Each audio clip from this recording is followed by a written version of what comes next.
Mërtav shqiptar, kështu ngjyros autobusi me të cilin udhëtuan lojtarët e klubit të basketbollit Çajir 2030 në Kumanov, të cilët do të zhvillonin ndeshjen e radhës në kuadër të Ligës së Parë të Maqedonisë së Veriut kundër klubit basketbollist të Kumanovës në transfert.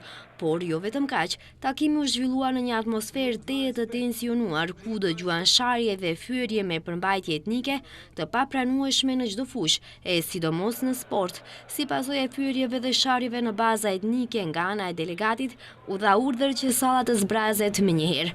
Mirëpo situata eskaloi edhe jashtë parketit, ku pas përfundimit të ndeshjes, tifozët e ekipit të Kumanovës tentuan të vandalizojnë autobusin e klubit shqiptar, duke lënë edhe mbishkrime me përmbajtje nacionaliste dhe fyese.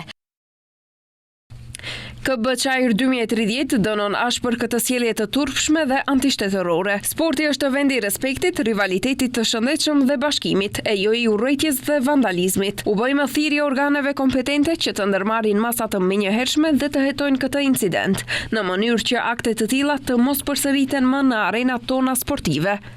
Për këtë incident ka reaguar edhe zëvendës ministrja e sportit Safie Sadiki Shahini. Përmes një reagimi në Facebook, ajo thotë se dënon çdo formë të sjelljes diskriminuese dhe provokimeve që cënojnë sigurinë dhe dinjitetin e sportistëve, trajnerëve dhe tifozëve.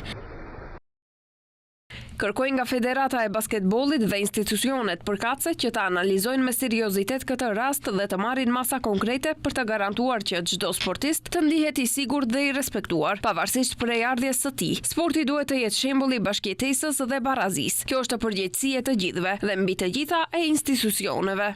Ngjarjet që ndodhen gjatë ndeshjes ndërmjet KB Kumanovës dhe KB Çajirit 2030, tha Shahini, janë një kujtesë serioze për domosdoshmërinë e një reagimi të qartë institucional kundër gjuhës së urrëties dhe ofendimeve në sport.